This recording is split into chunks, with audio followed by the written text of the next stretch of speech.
வணக்கம் தோழர்களே. இன்றைக்கி கன்னியாகுமரியில் நாள் 2 நம்ம தோழி திருமணத்துக்காக வந்திருந்தோம். மார்னிங் தான் நம்ம கணேசனை வந்திருந்தாப்புல. அவருக்கு ஒரு வணக்கத்தை போட்டு மேரேஜுக்கு கிளம்பியாச்சு. எல்லோரும் கிளம்பி போகிறதுக்குள்ளே காலை உணவு தீர்ந்ததுனால கடைக்கு போய் ஒரு டீயை போட்டு ஸ்ட்ரைட்டாக போய் உட்காந்துட்டோம்.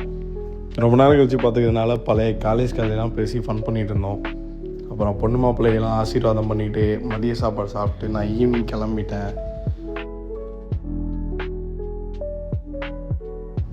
கிளம்புனதுக்கப்புறம் சரியான மழை. எப்படியோ பஸ் ஏறி ஒரு ஏரியா ரயில்வே ஸ்டேஷன் போய் சேர்ந்தாச்சு.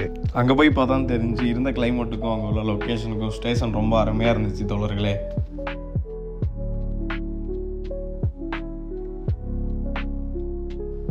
அப்படியே 5:30 நம்ம ட்ரெயின் வந்துச்சு தோழர்களே. ரொம்ப நாள் வச்சு ட்ரெயினில் போகிறதுனால ரொம்ப அருமையாக இருந்துச்சு. போகிற வழிலாம் வீடியோ பார்த்துட்டு போயிருந்தேன். லொக்கேஷன்லாம் ரொம்ப சூப்பராக இருந்துச்சு. ஒரு சைடு மகிழ்ச்சியாக இருந்தாலும் இன்னொரு சைடு நம்ம நண்பர்களை ரொம்ப மிஸ் பண்ணேன். அப்புறம் நைட்டு நல்லா பசிச்சிச்சு. ஸ்விக்கியில் திண்டுக்கல்லில் பிரியாணி ஆர்டர் போட்டு சாப்பிட்டு அப்படியே படுத்துட்டேன் தோழர்களே. அப்புறம் கொஞ்ச நாளாகவே லைஃப் கொஞ்சம் போரிங்காக போயிட்டுருக்கு. ஸோ இனி வரப்போகிற டேஸில் எல்லாத்தையும் சேஞ்ச் பண்ணலான்னு இருக்கேன். தேங்க்ஸ் ஃபார் வாட்சிங். See you in the next video தோழர்களே.